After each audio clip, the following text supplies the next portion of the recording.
What is a temple? Let's understand this. Generally, when we utter the word temple, immediately people are thinking of a which religion? Now, if temple belongs to you or me or to a particular group, you cannot call it a temple. Temple is an invitation to the divine. If we can set up a space and the necessary tools where divine is more manifest, not that it is not there everywhere, it's just that more experienceable. There's sound waves everywhere, but you cannot hear it. You need a cell phone to catch the transmission, otherwise you can't catch it. So we can say a temple is a larger cell phone. You can't talk, just to listen, one-way cell phone, is that okay? I always set up the temple in such a way that you can't yap. Is that okay? Or you want to talk? If you want to listen to a dimension beyond, if you want to be receptive to that possibility, we can create a space like that. We can create a device or a tool like that. When I use the word tool, there seems to be a certain sense of lack of reverence in me. But I particularly use the word tool. When I refer to the dhyana linga as a tool, people feel offended. Sadguru, don't say that. In our experience, it's everything. Don't call it a tool. I say it's a tool. Because the word tool means that which works. It is not a piece of art that you can just appreciate. It's a tool because it works. There's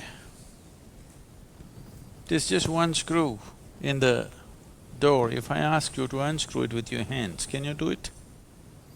But if I give you a screwdriver, you can do that, isn't it? Similarly, to open the doors for the beyond, there is a tool.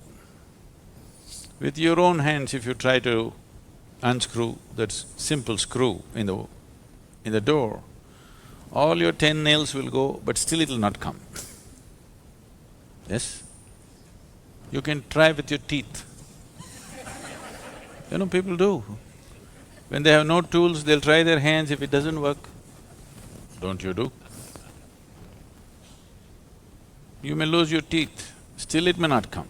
But if you had a simple tool, how easily you could do it. So this is a tool to open the doors of the beyond. And I don't think a tool is irreverential, nor do I think a tool is insulting. A tool is a tremendous possibility, isn't it? The significant development in human society has happened only when we started making tools, isn't it? No? Why is it offensive if I say a temple is a tool? A temple is a tool. There are different ways of using different tools. For this tool, you have to be in a certain mode. Because this is not a physical tool, you have to approach it in a certain way. So that certain way may also include a certain level of reverence, because that attitude is needed to be able to use the tool. So it's very important that it is understood and used as a tool, not as a destination, but just as a possibility. A temple is not a destination. A temple is only a doorway. A doorway is not a destination. A doorway is just a doorway, opens up something. So what does it take to build a temple? Of course, we need some stone and many other material, but what does it take within a human being to build a temple? Why I'm telling you all this is I'm trying to discourage you.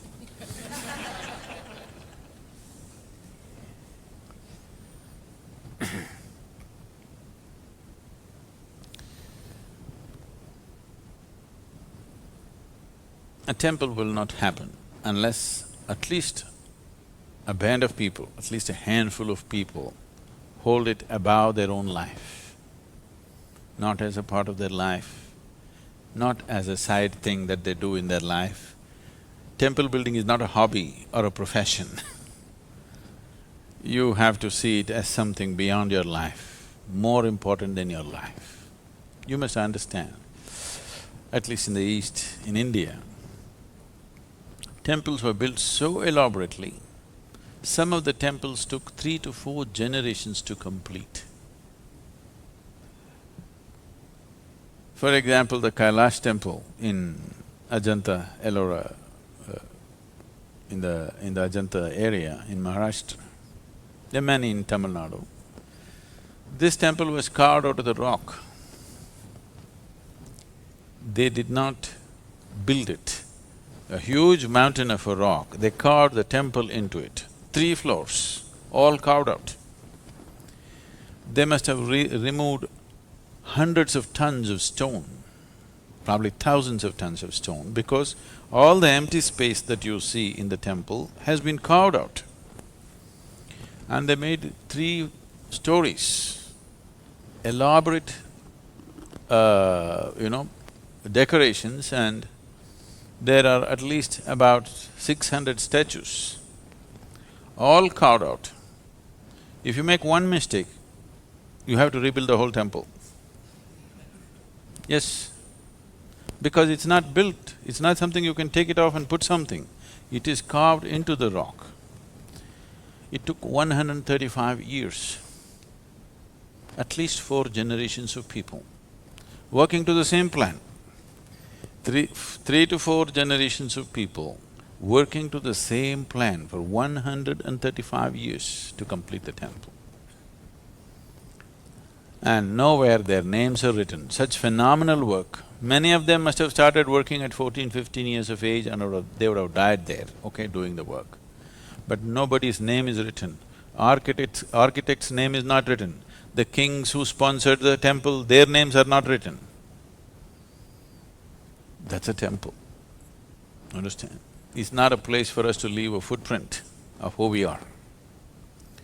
A very beautiful story. There was an old man. There was a man. Men get old. Slowly.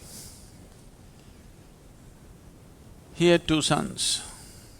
Father and 2 sons worked hard, built a big farm, they became prosperous. Then for the old man, time to die came. When he was going away, he told his 2 sons, whatever comes out of this land, both of you should share equally, and you must always keep it up. At no point there should be any dispute between the 2 of you. They agreed in front of their father and they kept to it. I'm saying, not dividing the land. Dividing the land has come only in the last 4 to 5 generations in India, maybe 3 to 4 generations. Before that, there was no such thing as, this is my land, this is your land. Only the produce was divided, never the land. So conceptually, it was not there in people's minds that you can actually divide the land. So he said, you must divide the produce equally. And they stuck to it. After some time, one of the brothers got married. 1, 2, 3, 4, 5. 5 children he had.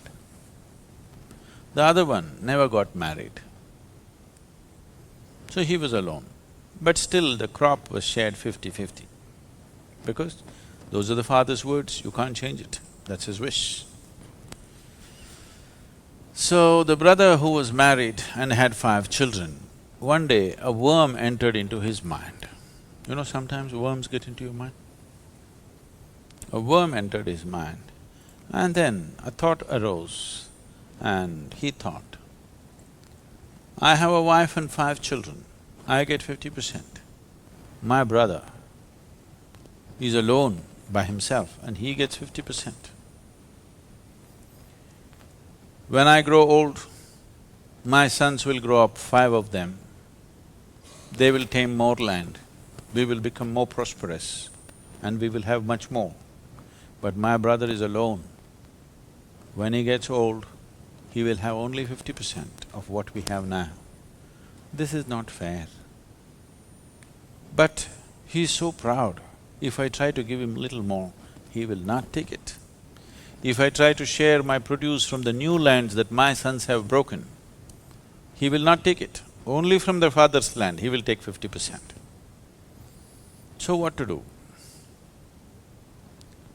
So in the night, when everybody is asleep, he carries a bag of grain and takes it and puts it into his brother's store. So that unknowingly, he's donating to his brother. The other brother, who was alone, thought, my brother has a wife and 5 children, he needs more. I'm just alone, what will I do with all this? But if I try to offer anything, he will not take. So he started carrying grains and dropping it into his brother's store. Reverse osmosis was happening. And nobody knew. In the night, quietly, once in a way, this brother puts one bag, that brother puts another bag. This went on. They became old. One day, 2 old men were carrying sacks of grain in the night, and they came and they faced each other. Both of them realized what's been happening. But they looked away and continued their journey, put the sacks and went back. Then they died after some time. The townsfolk were wanting to build a temple. They were looking for a site, they went to many places. After much looking, they decided to build a temple where these 2 brothers met on that night. They looked at each other and suddenly they were so embarrassed of their own generosity, they looked the other way and continued their job. They thought this is the best place to build a temple. Because that's what a temple means, that looking beyond yourself. If that is not there, there is no temple.